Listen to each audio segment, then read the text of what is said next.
Rich dad poor dad chapter 3 पैसे की समझ क्यों सिखाई जानी चाहिए। 1990 में मेरे सबसे अच्छे दोस्त माइक ने अपने डैडी का लंबा चौड़ा कारोबार संभाल लिया और उसे अपने डैडी से ज्यादा कामयाबी मिल रही है। हम एक दूसरे साल में एक दो बार गोल्फ कोर्स पर मिलते हैं। वह और उसकी पत्नी इतने ज्यादा ज्यादा अमीर हैं कि आप इसकी कल्पना भी नहीं कर सकते। अमीर डैडी का साम्राज्य बहुत सुरक्षित हाथों में है और अब माइक अपने बेटे को उसी तरह सिखा रहा है जिस तरह उसके डैडी ने हमें सिखाया था। 1994 में 47 साल की उम्र में रिटायर हो गया और मेरी पत्नी किम उस वक्त 37 साल की थी। रिटायरमेंट का यह मतलब नहीं कि हम काम नहीं करते या आगे काम नहीं करेंगे। इसका मतलब यह है कि जब तक कोई चमत्कार न हो जाए तब तक हम काम करने या ना करने के लिए आज़ाद हैं। इसका कारण यह है कि हमारी दौलत अपने आप बढ़ती रहती है, मुद्रास्फीति की दर से कहीं ज़्यादा तेज रफ्तार से। मुझे लगता है कि आज़ादी इसी को कहते हैं। हमारी दौलत इतनी ज़्यादा है कि यह अपने आप बढ़ सकती है। यह पेड़ लगाने की तरह है। आप सालों से तक इसे पानी देते हैं और एक दिन इसे आपकी ज़रूरत नहीं रह जाती। इसकी जड़ें ज़मीन में काफ़ी गहराई तक पहुंच जाती हैं। इसके बाद पेड़ आपके सुख के लिए छाया और फल देता है। माइक ने साम्राज्य चलाने का विकल्प सुना और मैंने रिटायरमेंट का। जब भी मैं लोगों से बातें करता हूं तो वे अक्सर मुझसे सलाह मांगते हैं कि उन्हें क्या करना चाहिए, शुरुआत कहां से और कैसे की जाए।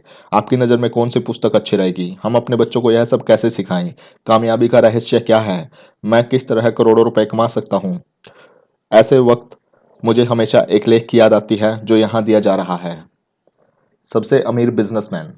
1923 में हमारे सबसे महान नेता और सबसे अमीर बिजनेसमैन शिकागो में एजवाटर बीच पर इकट्ठे हुए। ये लोग बहुत मशहूर थे। एजवाटर बीच पर इकट्ठे हुए थे। ये लोग बहुत मशहूर थे। चार्ल्स श्वाब सबसे बड़ी स्टील कंपनी के मुखिया थे। सैमुअल इंसवर्ल दुनिया की सबसे बड़ी यूटिलिटी के अध्यक्ष थे। हार्वर्ड हॉब्सन सबसे बड़ी गैस कंपनी के मुखिया थे। आइवर क्रूजर दुनिया की सबसे बड़ी कंपनियों में से एक इंटरनेशनल मैच कंपनी के अध्यक्ष थे। Leon Fraser bank of international settlement के अध्यक्ष थे। Richard Whitney New York stock exchange के मुखिया थे। आर्थर कॉटन और जेसी लिवरमोर सबसे बड़े दो स्टॉक स्पेकुलेटर्स थे और एल्बर्ट फॉल प्रेसिडेंट हार्डिंग के कैबिनेट के मंत्री थे। 25 साल बाद इनमें से 9 लोगों का अंत इस तरह हुआ। श्वाब 5 साल पहले तक कर्ज में डूबे रहने के बाद गरीबी में मरे। इंसुल की मौत विदेश में दिवालियापन की हालत में हुई। क्रूजर और कॉटन भी गरीबी में मरे। हॉब्सन पागल हो गए। विटनी और एल्बर्ट फॉल उस समय जेल से रिहा हुए थे। फ्रेजर और लिवरमोर आत्महत्या कर चुके थे। शायद कोई भी ठीक से यह नहीं बता सकता कि इन लोगों के साथ ऐसा क्यों हुआ। यह 1923 की बात है। हम इतना अंदाजा तो लगा ही सकते हैं कि यह 1929 के मार्केट क्रैश और बड़ी आर्थिक मंदी के ठीक पहले का समय था। मंदी का इन लोगों पर निश्चित रूप से बहुत ज़्यादा असर हुआ होगा। देखने वाली बात यह है कि आज हम लोग से ज़्यादा मुश्किल में जी रहे हैं। परिवर्तन ज़्यादा तेज़ी से हो रहे हैं और पूरी दुनिया में हो रहे हैं। मुझे लगता है कि आने वाले 25 सालों में बहुत से ऐसे उतार चढ़ाव आएंगे जो इन लोगों द्वारा झेले गए उतार चढ़ावों की तरह होंगे। मुझे यह चिंता है कि बहुत से लोग सिर्फ पैसे पर अपना ध्यान लगाए बैठे हैं और अपनी सबसे बड़ी दौलत पर ध्यान नहीं दे रहे हैं जिसका नाम है शिक्षा। अगर लोग लचीला होने, दिमाग खुला रखने और सीखने के लिए तैयार रहें तो इन परिवर्तनों के बावजूद वे बहुत अमीर बन सकते हैं। अगर लोग यह सोचेंगे पैसा ही उनकी समस्याओं को सुलझा सकता है तो ऐसे लोगों के लिए आगे आने वाला समय बहुत परेशानी भरा होगा। बुद्धि से समस्याएं सुलझती हैं और पैसा आता है। अगर आपके पास पैसे की समझ नहीं है तो पैसा चाहे आ भी जाए पर ज़्यादा देर तक नहीं टिकता। ज़्यादातर लोग जिंदगी भर यह नहीं समझ पाते कि असल बात यह नहीं कि आप कितना पैसा कमा पाते हैं बल्कि यह है कि आप कितना पैसा रख पाते हैं। हमने लॉटरी जीतने वाले उन गरीब लोगों की कहानियां सुनी हैं जो अचानक अमीर बन जाते हैं पर कुछ समय बाद वो फिर से गरीब हो जाते हैं। ये लोग लाखों करोड़ों जीतते हैं और फिर वे लौटकर वहीं आ जाते हैं जहां से उन्होंने शुरू किया था। आपने उन व्यावसायिक एथलीट की कहानी भी पढ़ी होगी जो 24 साल की उम्र में हर साल 24 करोड़ों डॉलर कमाते हैं और 34 साल की उम्र में उन्हें पुल के नीचे सोना पड़ता है। आज के ही अखबार में एक युवा बास्केटबॉल खिलाड़ी की खबर छपी है जो 1 साल पहले करोड़ों का मालिक था। आज वह यह शिकायत करता फिर रहा है कि उसके दोस्तों, वकीलों और अकाउंटेंट ने उसे पैसे हड़प लिए और इसी वजह से आज उसे बहुत कम मजदूरी पर कार धोने का काम करना पड़ रहा है। वह सिर्फ 29 साल का है। उसे कार धोने के काम से भी निकाल दिया गया।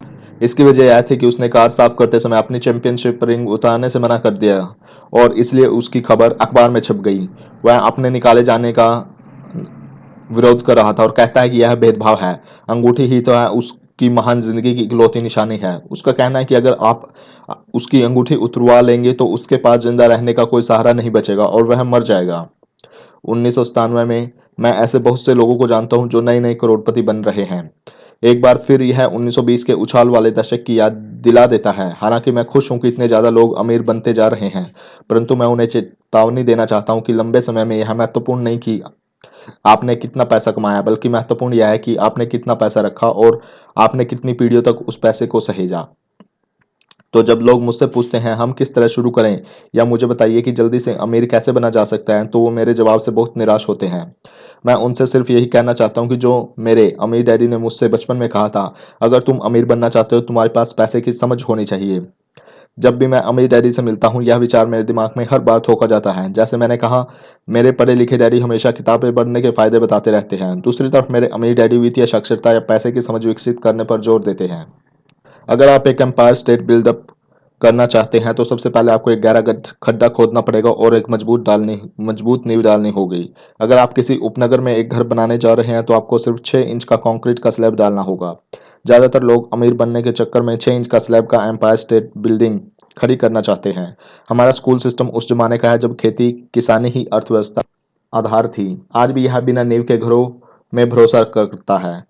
धूल का फर्श आज भी लोकप्रिय है, इसलिए स्कूल से निकलने वाले बच्चों की कोई आर्थिक नींव नहीं होती। एक दिन जब उन्हें नींद नहीं आती और वे कर्ज में डूब जाते हैं तो वे अमेरिकी सपने को देखते हैं और यह फैसला करते हैं कि पैसे की जो समस्या उनके सामने खड़ी है वो अमीर होकर ही सुलझाया जा सकता है। इमारत बनना शुरू हो जाती है, यह तेजी से ऊपर बढ़ती है और जल्द ही एम्पायर स्टेट बिल्डिंग के बजाय हमारे पास सर्बिया का लेनिंग टावर होता है। हमारी रातों की नींद एक बार फिर उड़ जाती है। माइक और मेरे लिए दोनों ही विकल्प संभव थे, क्योंकि हमारी आर्थिक नींव मजबूत थी और पैसों की समझ हमें बचपन से ही सिखाई गई थी। देखा जाए तो अकाउंटिंग शायद दुनिया का सबसे बोरिंग विषय है। यह बहुत उलझन भरा विषय भी है, परंतु अगर आप लंबे समय तक अमीर बने रहना चाहते हैं तो यह सबसे महत्वपूर्ण विषय भी है। सवाल यह है कि आप इस बोरिंग और उलझन भरे विषय को अपने बच्चों को किस तरह सिखा सकते हैं। इस सवाल का जवाब है इसे आसान बनाकर। पहले इसे तस्वीरों के जरिए सीखिए। अमीर डैडी ने माइक और मेरे लिए एक मजबूत आर्थिक नींव डाली थी। चूंकि हम लोग छोटे बच्चे थे इसलिए उन्हें हमें सिखाने का एक आसान तरीका ईजाद किया। सालों तक वे केवल चित्र बनाते रहते और उनके साथ शब्दों का इस्तेमाल करके हमें समझाते रहे। जब माइक और मैंने उन आसान डायग्राम की मदद से आर्थिक शब्दावली और पैसे के खेल को समझ लिया तो इसके कई सालों बाद अमीर डैडी ने अंकों को जोड़ना शुरू कर दिया।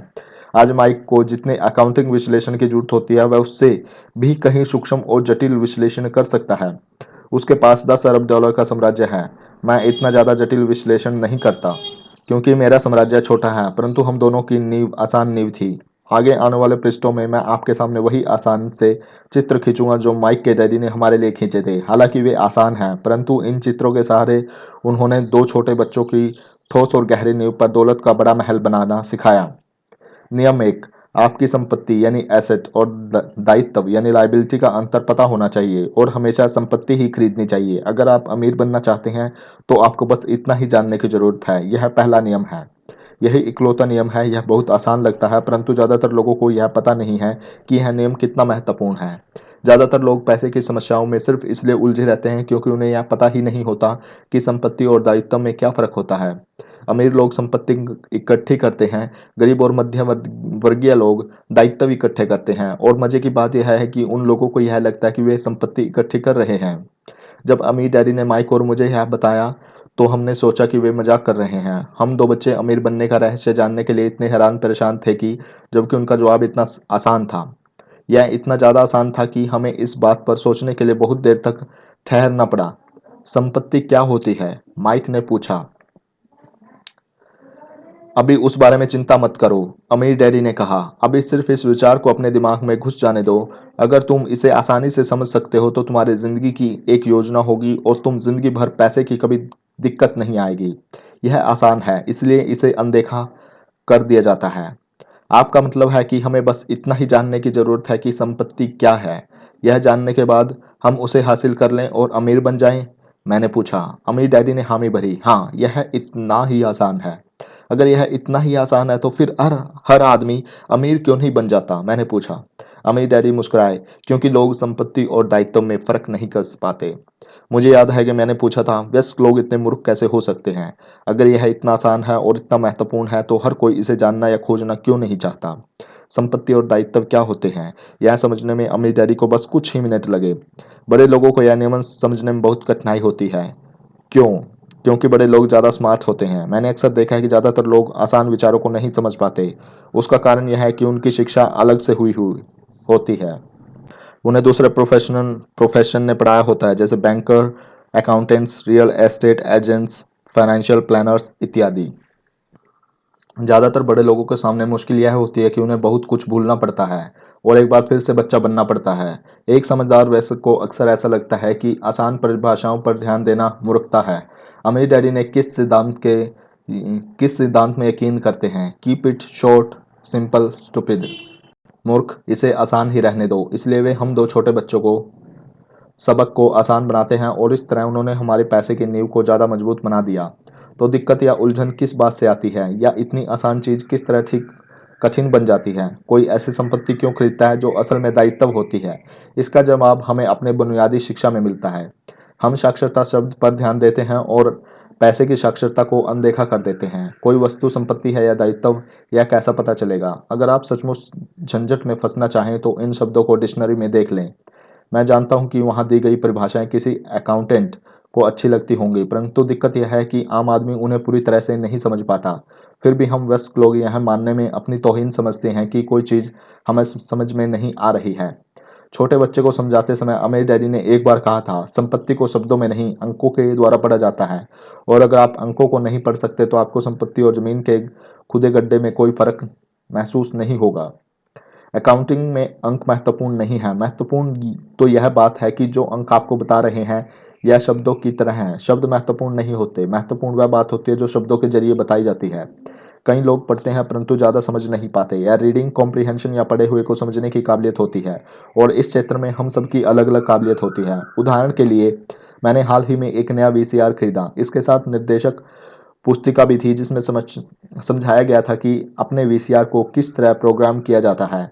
मैं शुक्रवार की शाम को आने वाले अपने फेवरेट टीवी शो को रिकॉर्ड करना चाहता था, पर उस निर्देश पुस्तिका को पढ़ते पढ़ते मैं पागल हो गया। मुझे दुनिया में कोई भी इतना काम इतना मुश्किल नहीं लग रहा था जितना कि अपने वीसीआर को प्रोग्राम करना। मैं शब्दों को पढ़ सकता था परंतु इसके बावजूद मुझे समझ में कुछ नहीं आ रहा था। मुझे शब्दों को पहचानने में ए मिल रहा था परंतु उसे समझने के लिए मुझे एफ मिल रहा था। और यही ज़्यादातर लोगों के साथ पैसे के मामले में होता है। अगर आप अमीर बनना चाहते हैं तो अपने अंकों को पढ़ना और उन्हें समझना आना चाहिए। मैंने अपने अमीर डैडी से यह बात हजारों बार सुनी है, और मैंने यह भी सुना है अमीर लोग संपत्ति इकट्ठी करते हैं जबकि गरीब और मध्यवर्गीय लोग दायित्व इकट्ठे करते हैं। यहाँ यह बताया जा रहा है कि संपत्ति और दायित्व में क्या फ़र्क होता है। ज़्यादातर अकाउंटेंट और फाइनेंशियल प्रोफेशनल परिभाषा पर आपस में सहमत नहीं होते, परंतु यह मानचित्र या रेखा चित्र दो छोटे बच्चों के लिए मजबूत वित्तीय नींव डालने में बड़े काम आए। बहुत छोटे बच्चों को सिखाने के हिसाब से अमीर डैडी ने हर चीज़ को बहुत आसान बनाए रखा है जहाँ तक बन पड़ा। उन्होंने चित्र या रेखा चित्र का प्रयोग ज़्यादा किया, शब्दों का उपयोग कम से कम किया, और अंकों का तो कई वर्षों तक इस्तेमाल ही नहीं किया। यह एक संपत्ति का कैश फ्लो पैटर्न है। एक कैश फ्लो पैटर्न इसके अंदर समझाया गया है, जिसके अंदर एक बॉक्स के अंदर आय और व्यय यानी इनकम और एक्सपेंडिचर शो किया गया है, जिसे हम बोलेंगे इनकम स्टेटमेंट। जबकि दूसरे ब्लॉक के अंदर दिया गया है संपत्ति और दायित्व यानी एसेट और लायबिलिटी, और इस एसेट और लायबिलिटी वाले ब्लॉक को बोला गया है बैलेंस शीट। ज़्यादातर लोग अपनी आय से संपत्ति खरीदते हैं और संपत्ति से फिर आय अर्जित करते हैं। ऊपर दिया हुआ बॉक्स एक इनकम स्टेटमेंट है, जिसे अक्सर लाभ या हानि का स्टेटमेंट भी कहा जाता है। यह आमदनी या खर्च बताता है, आने वाला पैसा और जाने वाला पैसा। नीचे वाला चित्र बैलेंस शीट है। इसे इसलिए यह कहा जाता है क्योंकि इसमें संपत्ति और दायित्व को एक साथ मिलाकर देखा जाता है, यानी उन्हें बैलेंस किया जाता है। कुछ लोग जिनमें पैसे की समझ नहीं होती, इनकम स्टेटमेंट और बैलेंस शीट के संबंध को नहीं जानते। यह संबंध जानना बहुत जरूरी है। पैसे की तंगी की असली वजह यह होती है कि लोग संपत्ति और दायित्व के बीच के अंतर को ठीक से नहीं समझ पाते। अक्सर इन दोनों शब्दों की परिभाषाएं भी समस्या खड़ी कर देती हैं। अगर आपको द्विधा में पढ़ना अच्छा लगता है तो आप शब्द को उठाकर उसमें संपत्ति और दायित्व शब्दों का मतलब देख लें। अब इन परिभाषाओं का मतलब अकाउंटेंट को तो अच्छी तरह से समझ में आ सकता है, परंतु आम आदमी के लिए वैसे ही बात हो गई जैसे परिभाषा का मतलब मैंडेरिन जैसे किसी विदेशी भाषा में लिखा गया हो। आप परिभाषा में लिखे हुए शब्दों को तो पढ़ सकते हैं परंतु उन्हें अच्छी तरह समझना कठिन है। इसलिए जैसा मैंने पहले कहा था, मेरे अमीर डैडी ने हमेशा दोनों छोटे बच्चों से को यह आसान परिभाषा सिखाई। संपत्ति वह होती है जो आपकी जेब में पैसा डालती है। अच्छी, आसान और उपयोग में आने वाली परिभाषा। यह एक दायित्व का कैश फ्लो पैटर्न है। अब चूंकि संपत्ति और दायित्व के चित्रों को समझा गया है, इसलिए शब्दों में दी गई परिभाषाओं को समझना ज्यादा आसान होगा। संपत्ति वह चीज है जो आपकी जेब में पैसा डालती है और दायित्व वह चीज है जो आपकी जेब से पैसा निकालती है। वास्तव में आपको इतना ही जानने की जरूरत है, अगर आप अमीर बनना चाहते हैं तो आप जिंदगी भर संपत्ति खरीदते रहेंगे। अगर आप गरीब या मध्य वर्गीय आदमी बनना चाहते हैं तो आप दायित्व खरीदते रहेंगे। इनके बीच के फर्क को न जानने से ज्यादातर लोग जीवन भर पैसे की तंगी से परेशान रहते हैं। पैसे के लिए आदमी इसलिए परेशान होता है क्योंकि वह न तो शब्दों को समझ पाता है और न ही अंकों को। जिन लोगों को समझने में पैसे की मुश्किल आ रही है, उन्हें यह समझ लेना चाहिए कि शब्दों या अंकों में ऐसा कुछ है जो वे पढ़ नहीं पा रहे हैं। कोई चीज ठीक से उनकी समझ में नहीं आ रही है। अमीर लोग इसलिए अमीर होते हैं क्योंकि इस मामले में वे पैसे की तंगी से परेशान लोगों से ज्यादा समझदार होते हैं। तो अगर आप अमीर बनना चाहते हैं तो अपनी दौलत को बनाए रखना चाहते हैं तो पैसे की साक्षरता और समझदारी महत्वपूर्ण है, शब्दों की भी अंकों की भी। चित्रों में जो तीर लगे हैं वे पैसे के बहाव यानी कैश फ्लो को बताते हैं। ध्यान रखिए, सिर्फ अंकों से पूरी बात समझ नहीं आती और सिर्फ शब्दों में भी पूरी बात समझ में नहीं आती। महत्वपूर्ण महत्व तो पूरी कहानी का होता है। किसी वित्तीय रिपोर्ट में अंकों को पढ़ाना प्लाट या कहानी ढूंढने की तरह है। पैसा कहाँ जा रहा है, इस बात की कहानी। 80% परिवारों में पैसे की कहानी यह होती है कि वे अमीर बनने के लिए कड़ी मेहनत करते जाते हैं। इसका कारण यह नहीं कि वे पैसा नहीं कमाते, इसका असली कारण यह है कि वे जिंदगी भर संपत्ति की जगह दायित्व खरीदते रहते हैं। उदाहरण के तौर पर यह गरीब आदमी या घर पर रहने वाले नौजवान का कैश फ्लो पैटर्न है। उनकी जॉब लगती है, उनकी इनकम आना शुरू होती है सैलरी की फॉर्म में, और वो खर्च करना शुरू कर देते हैं टैक्स पे, फूड पे, रेंट पे, कपड़ों पे, इंटरटेनमेंट पे और ट्रैवलिंग पे। और वो कुछ भी एसेट या लाइबिलिटी उनके पास कुछ नहीं होती। आगे मध्य वर्गीय आदमी का कैश फ्लो, वो उनके पास रोजगार आता है, इनकम आती है, इनकम से खर्च करते हैं और खर्च के बाद वो लाइबिलिटीज परचेज कर लेते हैं। उसके बाद आता है रोजगार, रोजगार के बाद आती है आय, आय में आती है आपकी सैलरी यानी तनख्वाह। उसके बाद खर्च होता है टैक्स, मॉर्गेज, ताइवे, कपड़ों पे, फूड पे एंड एंटरटेनमेंट पे। उसके बाद आती है दायित्व, दायित्व में मॉर्गेज, कंज्यूमर लोन्स और क्रेडिट कार्ड्स वगैरह आते हैं। यह एक अमीर आदमी का कैश फ्लो है। अमीर आदमी क्या करता है, संपत्ति से इनकम जनरेट करता है और इनकम से संपत्ति जनरेट करता है। आय में क्या आते हैं, डिविडेंड, ब्याज, किराया या रॉयल्टी। और संपत्ति में stock, bonds, notes, real estate, बौद्धिक संपदा। जैसा कि आप देख सकते हैं, ये सभी चित्र बहुत ज़्यादा सरल बना दिए गए हैं। इनमें हर एक को जिंदा रखने के लिए बड़ा खर्च करना पड़ता है।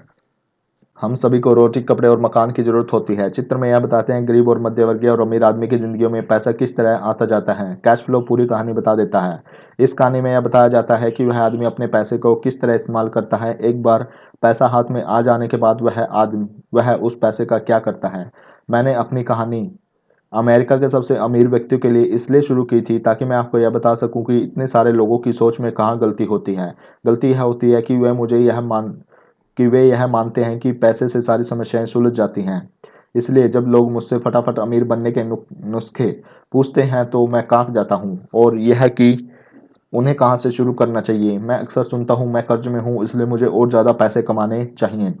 परंतु यह देखने में आया कि ज़्यादा पैसों से समस्या नहीं सुलझती। सच में कहा जाए तो इससे समस्या और ज़्यादा बढ़ सकती है। पैसा हमारी इंसानी कमजोरी को अक्सर ज़्यादातर उभार देता है। पैसा अक्सर हमारे ऐसे पहलू पर रोशनी डालता है जिनके बारे में हम अनजान रहते हैं। इसलिए अगर किसी आदमी को अचानक बहुत सी दौलत मिल जाए, जैसे पैतृक संपत्ति, तनख्वाह में भारी बढ़ोतरी या उसकी लॉटरी लग जाए, तो पैसे मिलने के बाद कुछ समय बाद वह अपने पुराने हॉल में पहुंच जाता है, और कई बार तो उससे भी बुरे हाल में।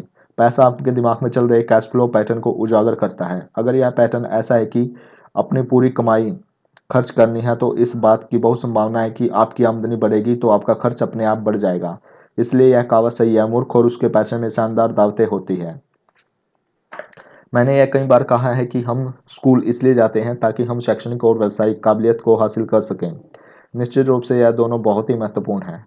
हमारी व्यावसायिक काबिलियत के कारण ही हम पैसा बनाना सीखते हैं। 1960 के दशक में जब मैं हाई स्कूल में था, यह माना जाता था कि अगर कोई पढ़ने लिखने में अच्छा है तो वह होनहार विद्यार्थी आगे जाकर डॉक्टर बनेगा। अक्सर उस बच्चे से यह नहीं पूछा जाता था कि क्या वह डॉक्टर बनना चाहेगा, यह मान लिया जाता था। इसका कारण यह है कि इस धंधे में सबसे ज़्यादा पैसा नजर आता था। आज डॉक्टरों के सामने बहुत से संकट हैं जो भगवान न करे किसी और के सामने हो। बीमा कंपनियां इस व्यवसाय पर काबू किए हुए हैं, सरकार भी दखल दे रही है और अदालतों में मुआवजे के केस दायर हो रहे हैं। इत्यादि। आज बच्चे बास्केटबॉल स्टार बनना चाहते हैं, टाइगर वुड्स की तरह गोल्फर बनना चाहते हैं, कंप्यूटर विशेषज्ञ बनना चाहते हैं, movie star, rock star, beauty queen या वॉल स्ट्रीट पर ट्रेडर बनना चाहते हैं। इसलिए क्योंकि अब दौलत, शोहरत और इज्जत इन्हीं जगहों पर है। इसी कारण स्कूलों में बच्चों को अच्छा पढ़ने के लिए प्रेरित करना मुश्किल हो गया है। वे जानते हैं कि व्यवसायिक सफलता का शैक्षणिक सफलता से कोई सीधा संबंध नहीं है, जैसा कभी हुआ करता था। चूंकि विद्यार्थियों में स्कूल छोड़ते समय पैसे की कोई समझ नहीं होती है, इसलिए करोड़ों पढ़े लिखे लोग अपने कारोबार में तो सफल हो जाते हैं, परंतु बाद में वे पैसे की तंगी से जूझते रहते हैं। वे और ज़्यादा मेहनत करते हैं, परंतु अपनी समस्याओं से जीत नहीं पाते। उनकी शिक्षा में कमी यह नहीं कि उन्हें पैसा कमाना नहीं सिखाया गया, बल्कि यह है कि उन्हें पैसा खर्च करने का तरीका नहीं सिखाया गया। पैसा बनाने के बाद उसका किस तरह इस्तेमाल किया जाए और उसे किस तरह संभाला जाए, इसे पैसे की समझ कहते हैं। पैसा एक बार कमाने के बाद उसका क्या किया जाए, उसे अपने पास कितने लंबे समय तक रोक के रखा जाए और अपने पैसे से कड़ी मेहनत कैसे करवाई जाए। ज़्यादातर लोग यह नहीं बता पाते कि उनकी पैसे की तंगी का कारण क्या है। ऐसा इसलिए होता है क्योंकि उसमें कैश फ्लो की समझ नहीं होती। परंतु आदमी बहुत पढ़ा लिखा हो सकता है, अपने कारोबार में सफल हो सकता है, परंतु हो सकता है कि उसमें पैसे की बिल्कुल भी समझ ना हो। ऐसे लोग अक्सर जरूरत से ज़्यादा कड़ी मेहनत करते हैं, क्योंकि उन्हें कड़ी मेहनत करना तो सीखा है, परंतु पैसे से अपने लिए कड़ी मेहनत करवाना नहीं सीखा। यह कहानी बताती है कि पैसे का सुख भरा सपना किस तरह दुख भरे सपने में बदल जाता है।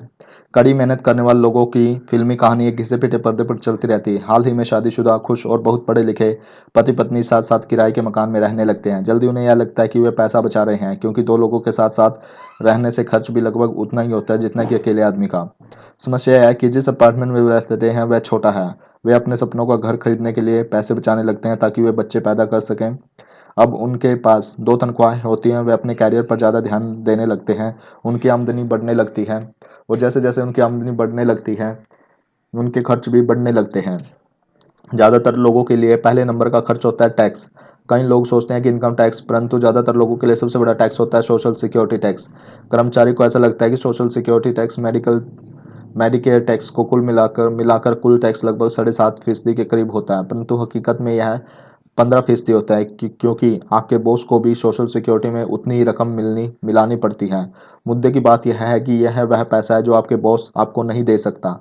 इससे वह बड़ी बात यह है कि आपको अपने वेतन में से कटे सोशल सिक्योरिटी टैक्स पर इनकम टैक्स देना होता है। और यह ऐसी आमदनी होती है जो आपके हाथ में नहीं आई है, बल्कि सीधे ही सोशल सिक्योरिटी में चली गई है। फिर दायित्व बढ़ने लगते हैं। इसे समझने का सबसे अच्छा तरीका यह है कि हम वापस युवा पति पत्नी की कहानी पर चलें। उनकी आमदनी बढ़ने के कारण वे फैसला करते हैं कि अब वे किराए के मकान में नहीं रहेंगे, बल्कि अपने सपनों का घर खरीद लेंगे। जब वे अपने घर में पहुंच जाते हैं तो उन्हें एक नए टैक्स का बोझ आ जाता है, जिसे कहते हैं प्रॉपर्टी टैक्स। फिर वो लोग एक नई कार खरीदते हैं, नया फर्नीचर, नया सामान खरीदते हैं ताकि उनका घर आलीशान लगे। अचानक वे सपनों से जागते हैं और देखते हैं कि उनके दायित्व का कालन बढ़ चुका है। वे कर्ज में हैं और उन्हें बहुत से मॉर्गेज ऋण और क्रेडिट कार्ड के ऋण चुकाने हैं। अब वे चूहा दौड़ में फंस जाते हैं। एक बच्चा पैदा हो जाता है और वे कड़ी मेहनत करते हैं। प्रक्रिया फिर दोहराई जाती है। ज़्यादा पैसा आता है, उस पर ज़्यादा टैक्स लगता है, जिसे ब्रैकेट क्रीप भी कहा जाता है। तभी उनके पास स्टॉक में एक और क्रेडिट कार्ड आ जाता है। वे इसका इस्तेमाल करते हैं, वह ख़त्म हो जाता है। तभी एक लोन कंपनी का आदमी आकर उन्हें बताता है कि उनकी सबसे बड़ी संपत्ति, उनके घर की कीमत बढ़ गई है। कंपनी उन्हें एक विल कंसोलिडेशन लोन देने का ऑफर देती है, क्योंकि उनके क्रेडिट बहुत अच्छी है।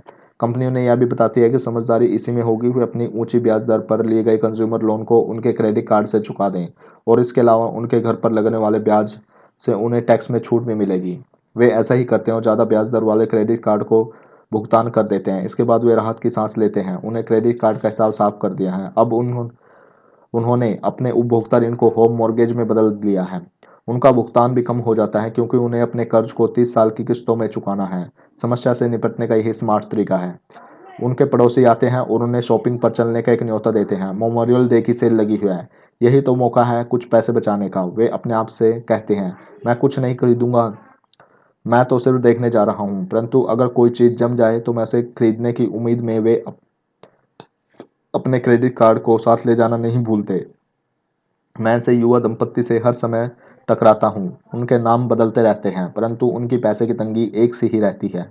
वे मेरी चर्चाओं में यह सुनने के लिए आते हैं कि मैं इस बारे में क्या कहता हूँ। वे मुझसे पूछते हैं, क्या आप हमें बता सकते हैं कि और ज़्यादा पैसा कैसे कमाया जा सकता है। उनकी खर्चीली आदतों ने उन्हें और ज़्यादा कमाने के लिए मजबूर कर दिया है। वे इतना भी नहीं जानते कि दरअसल समस्या पैसे कमाने की नहीं है, पैसा सही जगह से खर्च करने की है, और यही पैसे की तंगी का कारण है। यह समस्या इसलिए पैदा होती है क्योंकि उनमें पैसे की समझ नहीं होती। यह समस्या इसलिए और भी भयानक हो जाती है क्योंकि वे संपत्ति और दायित्व में फ़र्क को नहीं समझ पाते। मेरा मानना है कि ज़्यादा पैसे से शायद ही कभी किसी की पैसे की समस्याएं सुलझती हों। समस्याएं समझदारी से सुलझती हैं। मेरा एक दोस्त बार बार कर्ज में फंसे लोगों को यही सलाह देता है: अगर आपको लगता है कि आपने अपने लिए किसी गड्ढे में फंसा लिया है तो गड्ढा खोदना बंद कर दें। मेरे डैडी बचपन से हमें बताया करते थे कि जापानी तीन ताकतों को सबसे ज़्यादा मानते हैं। पहली है तलवार की ताकत, दूसरी है रत्नों की ताकत और तीसरी है दर्पण की ताकत। तलवार हथियारों की ताकत का प्रतीक थी। अमेरिका ने हथियारों पर सब अरबों खरबों डॉलर कर दिए और इसी कारण आज वह विश्व में सबसे ताकतवर देश है। रत्न पैसे की ताकत का प्रतीक है। इस कहावत में कुछ तो सच्चाई है। यह स्वर्णिम नियम याद रखें: जिसके पास स्वर्ण है वही नियम बनाता है। दर्पण आत्मज्ञान का प्रतीक है। जापानी दंत कथा के अनुसार यह आत्मज्ञान इन तीनों में से सबसे कीमती वस्तु थी। गरीब और मध्य वर्गीय लोग अक्सर धन की ताकत से नियंत्रित होते हैं।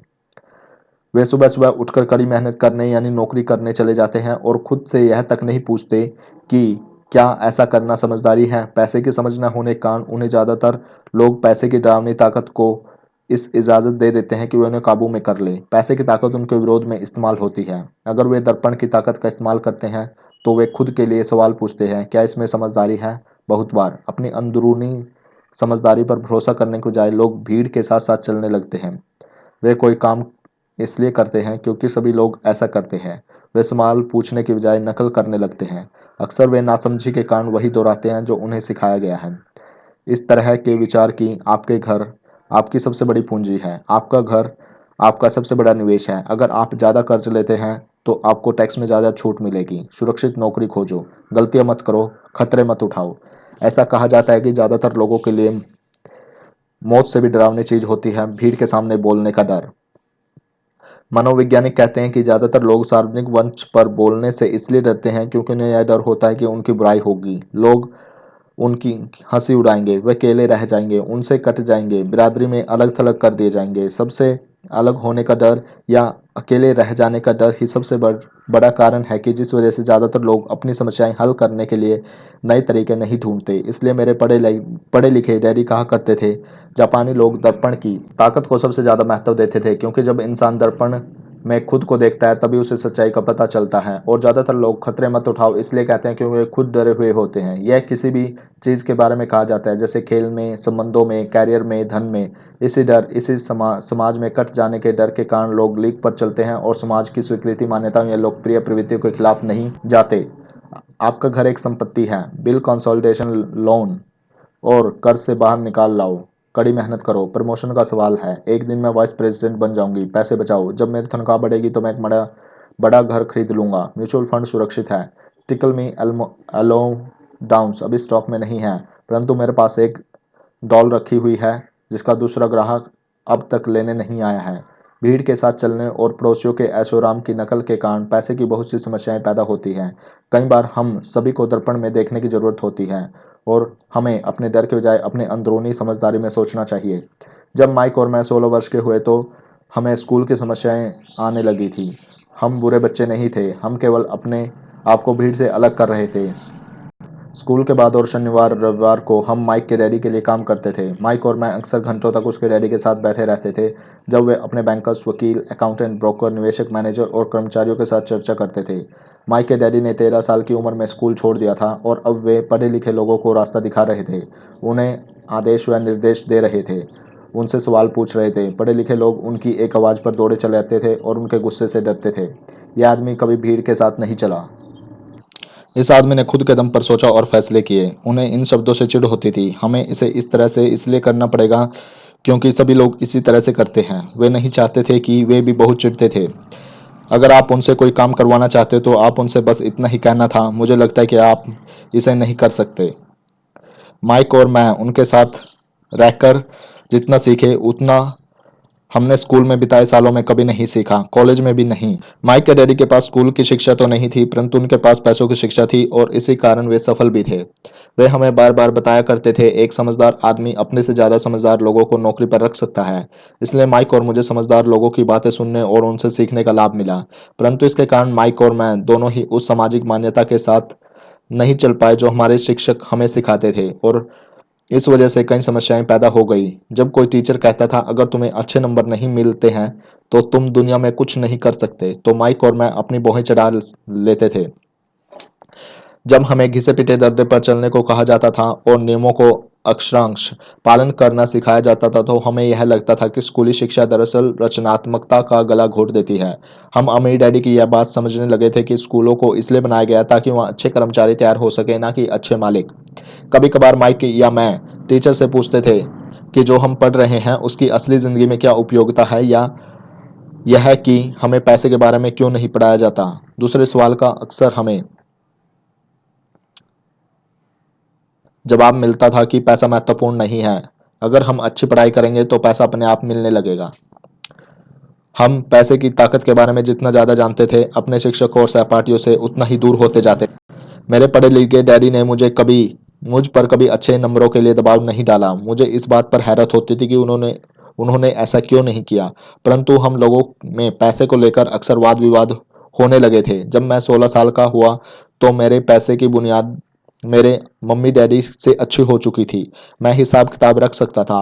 मैं tax, accounts, corporate attorney, bankers, real estate brokers, निवेशक इत्यादि की बातें सुनता था।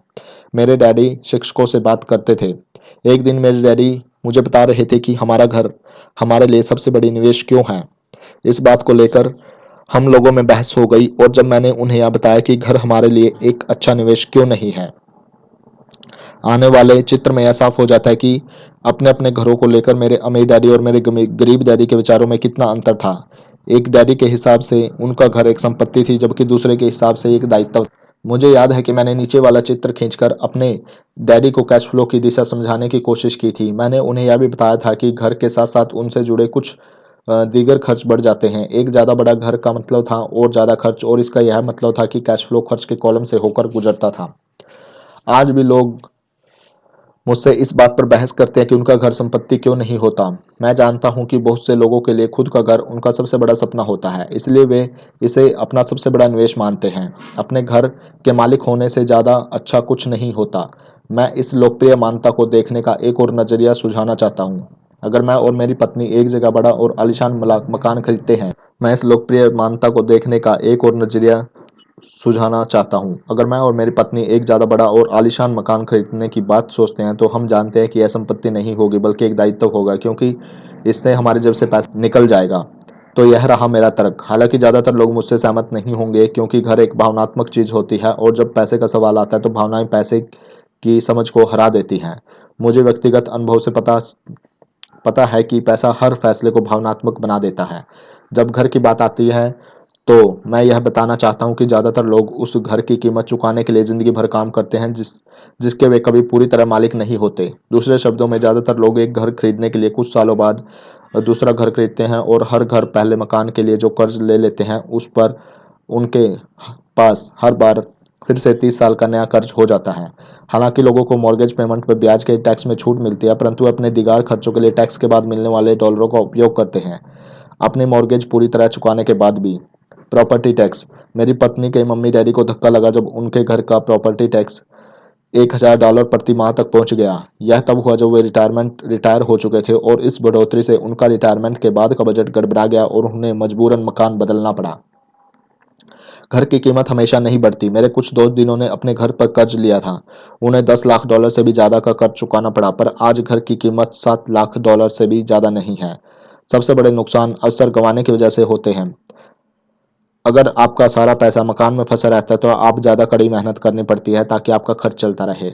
इस दौरान आपके संपत्ति वाले कॉलम में कोई बढ़ोतरी नहीं होती है। अगर आप एक युवा पति पत्नी शुरुआत में ही अपना पैसा संपत्ति वाले कॉलम में लगाएंगे, तो आप उनके आगे के साल आराम से गुजरेंगे, खासकर उस समय जब वे अपने बच्चों को कॉलेज में भेजेंगे। इस दौरान उनकी संपत्ति भी बढ़ जाएगी और उनके खर्चे भी आराम से चलेंगे।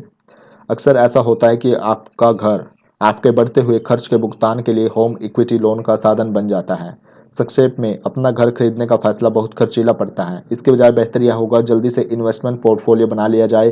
किसी आदमी पर इसका असर कम से कम 3 तरह से पड़ता है। समय की बर्बादी, क्योंकि इस दौरान दूसरी संपत्ति का मूल्य बढ़ गया होता है। अतिरिक्त पूंजी की बर्बादी, जिसे दोबारा निवेश किया जा सकता था, जबकि घर खरीदने के बाद आपको घर से सीधे जुड़े बहुत से खर्च उठाने पड़ते हैं। शिक्षा की बर्बादी, अक्सर ऐसा होता है कि लोग यह मानते हैं कि उनकी संपत्ति वाले कॉलम में उनका घर, बचत और रिटायरमेंट प्लान आते हैं। चूंकि उनके पास निवेश करने के लिए पैसा नहीं होता, इसलिए वे बिल्कुल भी निवेश नहीं कर पाते। इस कारण उन्हें निवेश का अनुभव कभी नहीं मिल पाता। ज़्यादातर लोग कभी एक समझ निवेशक नहीं बन पाते, और सबसे बढ़िया निवेश सामान्य तौर पर सबसे पहले समझदार निवेशकों को बेचे जाते हैं, जो बाद में उन्हें सुरक्षित खेलने वाले लोगों को बेच देते हैं। मेरे पढ़े लिखे डैडी का फाइनेंशियल स्टेटमेंट चूहा दौड़ में फंसे व्यक्ति का सबसे अच्छा उदाहरण है। उनके खर्च हमेशा में उनकी आमदनी से ज़्यादा होते थे, इसलिए उन्हें संपत्ति में निवेश करने का मौका ही नहीं मिलता था।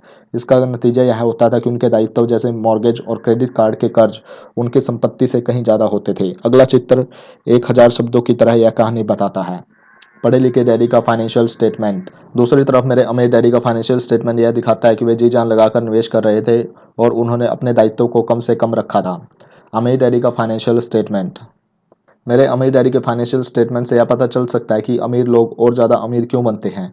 संपत्ति वाले कॉलम में इतनी ज़्यादा आमदनी होती है कि खर्च आराम से चल जाता है और कुछ पैसा बच भी जाता है। इस बचे हुए पैसे को एक बार फिर से संपत्ति वाले कॉलम में दोबारा निवेश कर दिया जाता है। संपत्ति वाला कॉलम बढ़ता रहता है और इससे होने वाली आमदनी भी बढ़ती रहती है। नतीजा यह होता है कि अमीर लोग और ज़्यादा अमीर होते जाते हैं। अमीर लोग और ज़्यादा अमीर क्यों होते जाते हैं?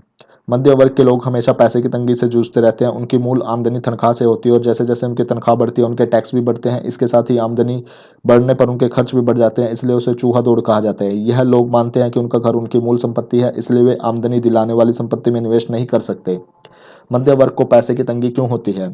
आज का कर्जदार सोसाइटी दो बातें मानती है। पहली यह है कि खुद का घर एक निवेश होता है। दूसरी यह है कि तनख्वाह बढ़ने पर खर्च भी बढ़ना चाहिए या एक ज़्यादा बड़ा घर खरीद लेना चाहिए। बढ़ते हुए खर्च के कारण परिवार ज़्यादा कर्ज में फंस जाते हैं और उन्हें पैसे की और ज़्यादा तंगी का सामना करना पड़ता है। हालांकि वे अपनी नौकरियों में लगातार तरक्की कर रहे हैं और उनकी तनख्वाह लगातार बढ़ती जा रही है। इसे हाई रिस्क लिविंग या बहुत जोखिम भरी जीवन शैली कहा जाता है। इसका कारण यह है कि ऐसे लोगों में पैसे की समझ नहीं होती। 1990 के दशक में नौकरियों में भारी कटौती से यह बात पता चली है कि मध्य वर्ग पैसे के मामले में कितना असुरक्षित है। अचानक कंपनी पेंशन प्लान की जगह पर 401 के प्लान आ जाते हैं। सोशल सिक्योरिटी निश्चित रूप से संकट में है और इसे रिटायरमेंट का सहारा नहीं बनाया जा सकता। मध्यम वर्ग में घबराहट का माहौल पैदा हो गया है। आज एक अच्छी बात यह है कि ज़्यादातर लोग यह बात समझते हैं और इसलिए उन्होंने म्यूचुअल फंड खरीदना शुरू कर दिया है। निवेश में हुई बढ़ोतरी कारण ही हमने स्टॉक मार्केट में इतनी तेजी देखी है। आज मध्य वर्ग की बढ़ती मांग को पूरा करने के लिए नए नए म्यूचुअल फंड बनते जा रहे हैं। म्यूचुअल फंड इसलिए लोकप्रिय हो रहे हैं क्योंकि वे सुरक्षा के प्रतीक हैं। औसत म्यूचुअल फंड खरीदने वाले आदमी नौकरी में, टैक्स में और मॉर्गेज चुकाने में, अपने बच्चों को कॉलेज की फीस के लिए पैसे बचाने में और अपने क्रेडिट कार्ड का हिसाब साफ करने में बहुत ज़्यादा व्यस्त हैं।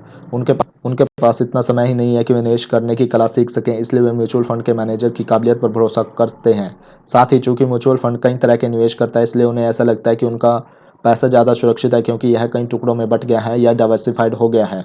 पढ़े लिखे मध्यम वर्ग का यह समूह म्यूचुअल फंड ब्रोकर्स या फाइनेंशियल प्लानर्स के डाइवर्सिफाई सिद्धांत को सही मानता है। सुरक्षित रहो, जोखिम से बचो। असली त्रासदी यह है कि पैसे की समझ न होने के कारण औसत मध्यवर्गीय लोग खतरों का सामना करते हैं। उनके सुरक्षित खेलने का असल कारण यह होता है कि उनके पास पैसों की तंगी होती है। उनके बैलेंस शीट में बैलेंस नहीं होता। उनके संपत्ति वाला कॉलम तो खाली रहता है जहाँ से आमदनी आती है, जबकि उनके दायित्व वाला कॉलम पूरा भरा रहता है। सामान्य तौर पर उनकी आमदनी का इकलौता साधन उनका वेतन होता है। उनका जीवन यापन पूरी तरह से उनके बॉस पर निर्भर होता है और जब सचमुच जिंदगी में एक बार आने वाला मौका आता है तो ये लोग उस मौके का फ़ायदा नहीं उठा पाते। चूंकि वे इतनी कड़ी मेहनत कर रहे हैं, इसलिए वे सुरक्षित खेल सकते हैं, सबसे ज़्यादा टैक्स चुकाते हैं और कर्ज के बोझ में दबे रहते हैं। जैसा मैंने इस खंड के शुरू में कहा था, सबसे महत्वपूर्ण नियम यह है कि संपत्ति और दायित्व के बीच के अंतर को पहचाना जाए। एक बार आप इनमें फ़र्क समझ लें, उसके बाद आप आमदनी देने वाली संपत्ति खरीदने की लगातार कोशिश करते रहें। यह अमीर बनने की राह पर चलने का सबसे बढ़िया तरीका है। इसे करते रहें और अपना संपत्ति वाला कॉलम बढ़ता रहेगा। अपने दायित्व को और खर्च को कम करने की कोशिश भी करते रहें। इससे पैसा आपके संपत्ति वाले कॉलम में आता रहेगा। जल्द ही आपका संपत्ति वाला कॉलम इतना ज़्यादा मजबूत हो जाएगा कि आप और ज़्यादा जोखिम वाले निवेश कर सकेंगे। ऐसे निवेश 100% से अनंत तक का फायदा हो सकता है। ऐसे निवेश जिनमें $5,000 की रकम जल्दी ही $10 लाख या इससे ज़्यादा हो जाती है। ऐसे निवेश जिन्हें मध्यम वर्ग बहुत जोखिम भरा मानता है। निवेश जोखिम भरा नहीं है, यह उस व्यक्ति के पैसे की नासमझी है, वित्तीय निरक्षरता है जो उसे बहुत जोखिम भरा बना देती है। अगर आप वही करते हैं जो सभी लोग करते हैं तो आप यह चित्र मिलेगा। आय वाले लोग मालिक के लिए काम करते हैं, व्यय के लिए वो सरकार के लिए काम करते हैं और दायित्व के लिए वो बैंक के लिए काम करते हैं। एक कर्मचारी होने के नाते जो घर का मालिक भी है, आपकी नौकरी का पैटर्न सामान्य इस तरह होगा। आप किसी के लिए काम करते हैं। तनख्वाह पर काम करने वाले ज़्यादातर लोग मालिक को या शेयर होल्डर को ज़्यादा अमीर बना रहे हैं। अपनी कोशिश, मेहनत और सफलता से दरअसल आपका मालिक सफल होता है और उसका रिटायरमेंट में मदद मिलती है। आप सरकार के लिए काम करते हैं। आप इसे इस तरह देख सकते हैं, इसके पहले ही सरकार आपकी तनख्वाह में से अपना हिस्सा ले लेती है। ज़्यादा कड़ी मेहनत करके आप सरकार को देने वाले टैक्स में बढ़ोतरी करते हैं। ज़्यादातर लोग जनवरी से मई तक सिर्फ सरकार के लिए काम करते हैं। आप बैंक के लिए काम करते हैं। टैक्स चुकाने के बाद आपका सबसे बड़ा खर्च आमतौर पर अपना मॉर्गेज या क्रेडिट कार्ड का कर्ज चुकाना होता है। अगर आप सिर्फ ज़्यादा कड़ी मेहनत से काम करते जाएं तो समस्या यह है कि तीनों ही मामलों में आपकी ज़्यादा मेहनत से किसी और को ज़्यादा फायदा मिलता है। आपको यह सीखना चाहिए कि आपकी ज़्यादा मेहनत से किस तरह आपको और अपने परिवार को सीधा फायदा मिल सकता है। अगर आप यह फैसला कर भी लें तो आप अपने काम से काम रखेंगे, फिर भी आपको यह नहीं पता चलेगा कि आपके लक्ष्यों को किस तरह से निर्धारित किया जाए। ज़्यादातर लोग अपने प्रोफेशन को बनाए रखना चाहते हैं और उनकी तनख्वाह के सहारे ही संपत्ति बनाना चाहते हैं। जब उनकी संपत्ति बढ़ती है तो वे किस तरह अपनी सफलता का आकलन करते हैं। कब कोई आदमी यह महसूस करता है कि वह अमीर है कि उसके पास दौलत है। संपत्ति और दायित्व की मेरी अपनी परिभाषा की तरह दौलत के बारे में भी मेरी अपनी परिभाषा है। दरअसल मैंने इसे बकमिस्टर फुलर नामक एक व्यक्ति से सीखा है। कुछ लोग उसे नीम हकीम कहते हैं और कई लोग उसे एक जीता जागता जीनियस कहते हैं। सालों पहले सभी वास्तुविद इसलिए हैरान हो गए क्योंकि 1961 में उन्होंने जियोडेसिक डोम के पेटेंट के लिए आवेदन किया था और उस आवेदन में फुल्लर ने दौलत के बारे में भी कुछ कहा था। पहले तो उसका ठीक ठाक मतलब समझ में नहीं आया था, परंतु उसे कई बार पढ़ने के बाद उसका मतलब समझ में आने लगा। दौलत किसी आदमी की वह योग्यता है जिसके सहारे वह आगे आने वाले इतने दिनों तक जिंदा रह सकता है। यानी अगर मैं आज काम करना बंद कर दूं तो मैं इतने समय तक जिंदा रह सकता हूं। यह नेटवर्थ की तरह नहीं है आप जो आपकी संपत्ति और दायित्व के बीच का अंतर है। हर व्यक्ति को लगता है कि उसके पास जो सामान है वह बहुत ही कीमती है, परंतु इस परिभाषा में सचमुच सही आकलन किया जा सकता है। मैं अब आकलन कर सकता हूं और सचमुच जानता हूं कि आर्थिक रूप से आज़ाद होने के मेरे लक्ष्य के संदर्भ में मैंने कितनी तरक्की कर ली। हालांकि नेटवर्थ में ऐसी चीजें भी आ सकती हैं जिनसे पैसा नहीं आता, जैसे वह वस्तु जो आपके गैरेज में खड़ी है। दौलत का सीधा सा हिसाब यह है कि आपका पैसा कितना पैसा बना रहा है और इसलिए आप आर्थिक रूप से कितने दिनों तक जिंदा रह सकते हैं। दौलत दरअसल संपत्ति के कॉलम की कैश फ्लो के दायित्व वाले कॉलम के साथ तुलना करें। एक उदाहरण लें, यह कहें कि मेरे पास हर महीने की संपत्ति वाले कॉलम में $1,000 का कैश फ्लो है और मेरा खर्च हर महीने $2,000 के है, तो मेरे पास कितनी दौलत है। अब हम बकमिस्टर फुलर की परिभाषा की तरफ चलें। उनकी परिभाषा के हिसाब से मैं कितने दिनों तक जिंदा रह सकता हूं। अगर हम एक महीने में 30 दिन मान लें तो इस परिभाषा के हिसाब से मैं 15 दिन तक जिंदा रह सकता हूं। जब मैं अपनी संपत्ति से हर महीने $2,000 का कैश फ्लो हासिल कर लूंगा तो मैं दौलतमंद हो जाऊंगा। हालांकि मैं अमीर नहीं हूं, परंतु मैं दौलतमंद जरूर हूं।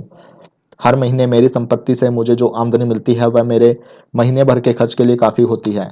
अगर मैं अपने खर्च को बढ़ाना चाहता हूं तो मुझे इससे पहले अपनी संपत्ति वाले कैश फ्लो को बढ़ाना होगा। यह ध्यान रखें कि इस बिंदु पर मैं अपनी तनख्वाह पर बिल्कुल भी निर्भर नहीं हूं। मैंने संपत्ति वाले कॉलम को भरने में जी तोड़ कोशिश की है और मैं सफल भी हुआ, जिसके कारण आज मैं आर्थिक रूप से आज़ाद हो गया हूँ। अगर मैं आज अपनी नौकरी छोड़ भी दूं तो मेरी संपत्ति में इतना कैश फ्लो आता रहेगा कि मेरा खर्च आसानी से चलता रहेगा। मेरा अगला लक्ष्य यह होगा कि मेरी संपत्ति में आने वाले अतिरिक्त कैश फ्लो को मैं फिर से संपत्ति वाले कॉलम में निवेश कर दिया जाए। मेरे संपत्ति वाले कॉलम में जितना ज़्यादा पैसा जाता है, मेरी संपत्ति वाला कॉलम उतना ही बढ़ता रहता है। मेरा संपत्ति वाला कॉलम जितना ज़्यादा बढ़ता है, वहां से उतना ही ज़्यादा कैश फ्लो आता है और जब तक मैं अपने खर्च को आने वाले कैश फ्लो से कम रखता हूँ तब तक मैं ज़्यादा अमीर बनता रहता हूँ। और ध्यान देने वाली बात यह है कि मेरी आमदनी शारीरिक मेहनत से नहीं बल्कि दूसरे जरियों से होती जा रही है। जब तक पुनर्निवेश की प्रक्रिया चलती रहती है, मैं अमीर बनने वाली राह पर तेजी से बढ़ता चलता रहूंगा। अमेरी की अमीरी की असली परिभाषा देखने वालों की निगाह से होती है। आप कभी अत्यधिक अमीर नहीं हो सकते। इस आसान सबक को याद रखें। अमीर संपत्ति खरीदते हैं, गरीब केवल खर्च करते हैं। मध्य वर्ग दायित्व खरीदता है परंतु यह सोचता है कि वह संपत्ति खरीद रहा है। तो किस तरह मैंने अपने काम से काम रखा? इस सवाल का जवाब क्या है? मैकडॉनल्ड के मालिक की बात सुने। तो यहाँ पे हमारा चैप्टर नंबर 3 कंप्लीट होता है। Please like this video and share it. Facebook, WhatsApp, Twitter जहाँ भी आप इसे शेयर कर सके इसे शेयर कीजिए। Thank you.